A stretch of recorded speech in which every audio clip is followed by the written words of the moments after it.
خپله خوله هم کلا ده او هم بلا. قصه ده وایي اوښ دې لیدلی که نه؟ قصه ده وایي سړی دشته کې په خپل ورک اوښ پسې لالهانده ګرځېدی. هلته یو هلک ولیدی چې له رنګه ډېر هوښیار ښکاره کېدی. پوښتنه یې ورنه وکړه چې دلته دې اوښ نه دی لیدلی؟ هلک ورته وویل اوښ دې په یوه سترګه ړوند و؟ د اوښ خاوند ورته وویل هو بلکل. هلک بیا پوښتنه وکړه آیا د اوښ یوه لور ته خواږه شیان بار و؟ د اوښ خاوند ورته وویل هو بلکل. هلک نور څه ونه ویل. د اوښ خاوند ورته وویل ښه ووایه چې زما اوښ څه شو؟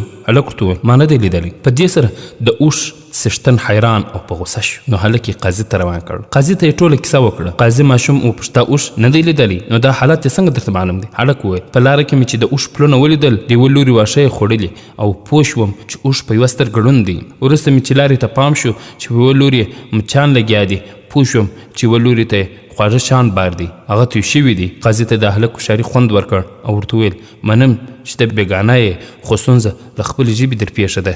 له دې وروسته چې څوک درته ووایي اوښ دې لیدلی ورته ووایه نه دې مې لیدلی.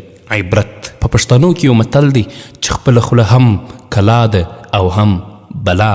نو له خپلې خولې سره ډیر پام کوئ. په خپلو خبرو کې سوچ او فکر کوئ بیا یې کوئ.